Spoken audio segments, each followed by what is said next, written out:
YouTube channel sciences पर आपका welcome है। बच्चों, आज हम बात करने वाले हैं क्लास 10 केमिस्ट्री के पहले अध्याय के बारे में, जिसका नाम है रासायनिक अभिक्रियाएं एवं समीकरण। इसके पहले बच्चों पार्ट 1 पार्ट 2 हमने पिछले वीडियो में देख लिया था। यहाँ पे इस चैप्टर का पार्ट 3 हम पढ़ने वाले हैं, जो कि इस चैप्टर का ये लास्ट पार्ट होगा, यानी ये आखिरी पार्ट होगा।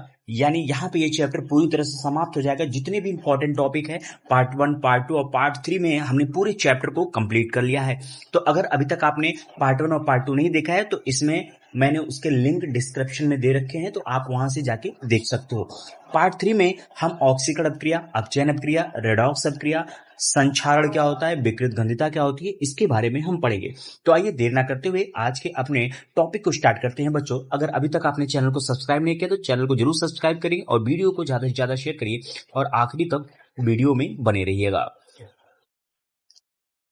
अगर हम ऑक्सीकरण अभिक्रिया की बात करें तो वह अभिक्रिया जिसमें किसी परमाणु, अणु या आयन से इलेक्ट्रॉन निकलते हों, ऑक्सीकरण अभिक्रिया कहलाती है। ठीक है, ये पहली डिफिनेशन हो गई।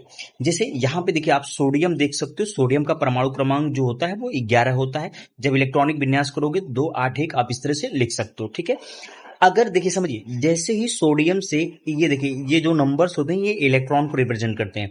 ये जो नंबर है ब्लैक कलर से शो हो रहे हैं स्क्रीन पर, ये किसको, इलेक्ट्रॉन को शो करते हैं। तो यहाँ पे देखिए टोटल कितने इलेक्ट्रॉन, 11।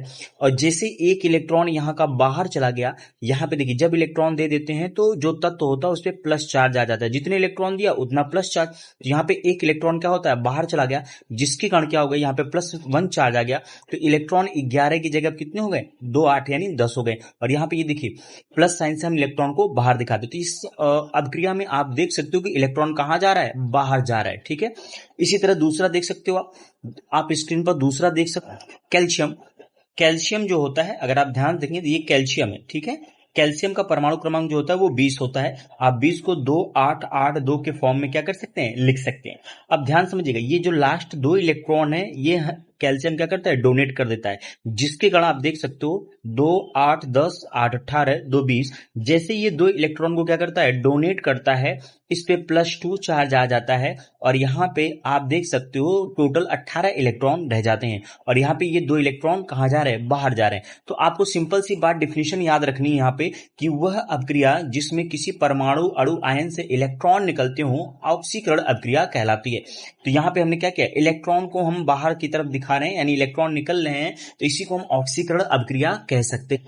ये तो ऑक्सीकरण की पहली परिभाषा थी। दूसरी परिभाषा, अगर हम ऑक्सीकरण अभिक्रिया की दूसरी परिभाषा की बात करें तो आप देख सकते हो कि इस अभिक्रिया में किसी पदार्थ में या तो ऑक्सीजन जुड़ेगा या फिर वहां से हाइड्रोजन क्या होगा, निकलेगा। तो इसको भी आप ऑक्सीकरण अभिक्रिया कह सकते हो। स्क्रीन पर आप देखिए एग्जांपल के फॉर्म में, जैसे मैग्नीशियम, 2 मैग्नीशियम है और यहाँ पे ये ऑक्सीजन क्या हो रहा है, जुड़ रहा है। ठीक है, तो आप ऊपर देख सकते हैं कि ये ऑक्सीजन जुड़े या फिर हाइड्रोजन निकले तब भी वो ऑक्सीकरण अभिक्रिया होगी। तो यहाँ पे देख सकते हो मैग्नीशियम के साथ ऑक्सीजन जुड़ रहा है, यानी ये मैग्नीशियम ऑक्साइड बन रहा है, तो ये भी क्या होगी, ऑक्सीकरण अभिक्रिया हो जाएगी। आई होप आपको ऑक्सीकरण अभिक्रिया पूरी तरह से क्लियर हो गया। बहुत बेसिक चीजें हैं, ज्यादा इस पे फोर्स देने की आवश्यकता नहीं है। अगला जो हमारा टॉपिक है बच्चों वो है अपचयन अभिक्रिया। अब अपचयन अभिक्रिया जो होती है वो ऑक्सीकरण अभिक्रिया का जस्ट उल्टा होता है। तो देख सकते हैं आप कि वह अभिक्रिया जिसमें कोई परमाणु, अणु या आयन इलेक्ट्रॉन को ग्रहण करता है। ठीक है, वहां पे क्या था, इलेक्ट्रॉन बाहर निकल रहे थे, जबकि यहाँ पे इलेक्ट्रॉन कहाँ आ रहे हैं, अंदर आ रहे हैं। वहां पे इलेक्ट्रॉन दे रहा था। ऑक्सीकरण का मतलब इलेक्ट्रॉन देना और अपचयन का मतलब इलेक्ट्रॉन को लेना, यानी इलेक्ट्रॉन को ग्रहण करना। ये क्या कहलाता है, अपचयन अभिक्रिया कहलाती है। तो देखिए क्लोरीन है, क्लोरीन का जो परमाणु क्रमांक होता है वो 17 होता है। इसको 2 8 7 आप लिख सकते हो। ठीक है, तो देखिए क्लोरीन का जो परमाणु क्रमांक है 2 8 7 के फॉर्म में लिखा हुआ है और हमने एक इलेक्ट्रॉन और ले लिया। देखिए अगर एरो के बाहर इलेक्ट्रॉन इस साइड लिखते हो तो इलेक्ट्रॉन बाहर की तरफ जा रहा है। अगर एरो के इस साइड इलेक्ट्रॉन लिखते हो तो इलेक्ट्रॉन क्या हो रहा है, ऐड हो रहा है। ये ध्यान देने वाली बात है आपको। तो यहाँ पे देखिए क्लोरीन के साथ एक इलेक्ट्रॉन ऐड हो रहा है। ठीक है, तो जैसे पहले क्लोरीन 17 था, अब एक इलेक्ट्रॉन एक्सेप्ट कर लिया तो कितना हो गया, 18। और जब कोई इलेक्ट्रॉन एक्सेप्ट करता है तो उस पर नेगेटिव चार्ज आता है। कितना नेगेटिव चार्ज, जितना वो इलेक्ट्रॉन ग्रहण करेगा उतना नेगेटिव चार्ज। तो यहाँ पे देखिए पहले 17 था, अब कितना हो गया, 18 हो गया। अगर आप इसी तरह देखिए सोडियम के बारे में भी देख सकते हो। सोडियम यहाँ पे सोडियम प्लस के फॉर्म में, यानी सोडियम आयन के फॉर्म में है, मतलब यहाँ पे इन्होंने एक इलेक्ट्रॉन डोनेट ऑलरेडी कर चुका है। तो ये देखिए 10 हो जाएगा। ठीक है, क्या हो जाएगा, ये 10 हो जाएगा।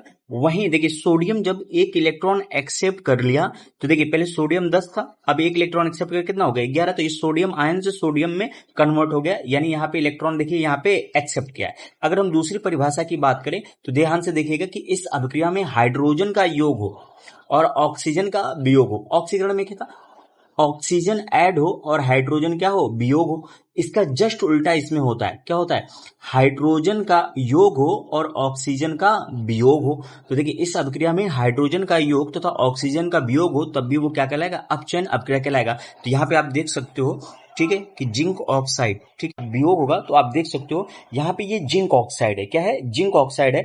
यहाँ पे जिंक ऑक्साइड कार्बन के साथ रिएक्शन करता है तो जो ऑक्सीजन है वो किसके साथ, कार्बन के साथ चला जाता है। ये जो ऑक्सीजन है कार्बन के साथ चला जाएगा और जिंक अकेले हो जाएगा और ये कार्बन मोनो ऑक्साइड नामक एक गैस बना लेता है, ठीक है।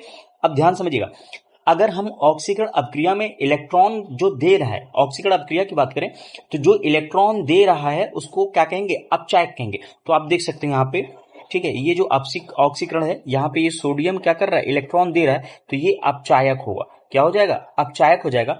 अगर वहीं अगर हम बात करें जो इलेक्ट्रॉन को एक्सेप्ट कर रहा है, ठीक है, अपचयन अभिक्रिया में जो इलेक्ट्रॉन को ग्रहण करने वाले हैं, ठीक है, सॉरी, ग्रहण करने वाले पदार्थ होते हैं उनको ऑक्सीकारक कहा जाता है, जस्ट उल्टा होता है। तो यहाँ पे आप ये क्लोरीन देख सकते हैं, क्लोरीन भी क्या हो जाए, सोडियम आयन, ये सब क्या हो जाएंगे, यहाँ पे ऑक्सीकारक हो जाएंगे। ऑक्सीकरण और अपचयन के बाद जो अगला टॉपिक बच्चों हमको पढ़ना है वो रेडॉक्स अभिक्रिया पढ़ना, आपकी बोर्ड परीक्षा के लिए बहुत ही महत्वपूर्ण है, हर साल ये बोर्ड पेपर में पूछ लेता है। तो देखिए रेडॉक्स अभिक्रिया किसको कहते हैं, बहुत ही इजीली आप समझ लीजिएगा, बहुत डीपली जाने की आवश्यकता नहीं है। तो वह रासायनिक अभिक्रिया है जिसमें ऑक्सीकरण तथा अपचयन एक साथ हो। यानी देखिए अब तक हमने क्या किया, ऑक्सीकरण को अलग पढ़ा, ठीक है, अपचयन को अलग पढ़ा, अब इन दोनों अभिक्रियाओं को एक साथ पढ़ेंगे, यानी ऑक्सीकरण को और अपचयन को जब दोनों को एक साथ पढ़ोगे तो उसी को रेडॉक्स अभिक्रिया कह देते हैं। तो ध्यान समझने वाली बात है कि वह रासायनिक अभिक्रिया जिसमें ऑक्सीकरण तथा अपचयन एक साथ होता है रेडॉक्स अभिक्रिया कहलाती है। इस अभिक्रिया को ऑक्सीकरण अपचयन अभिक्रिया भी कहते हैं क्योंकि दोनों अभिक्रियाएं एक साथ हो रही हैं।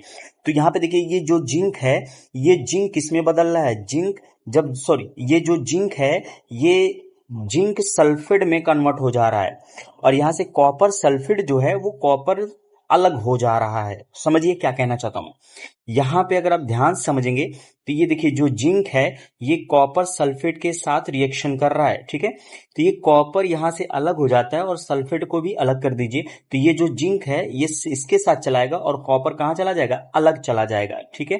तो आप ध्यान समझेंगे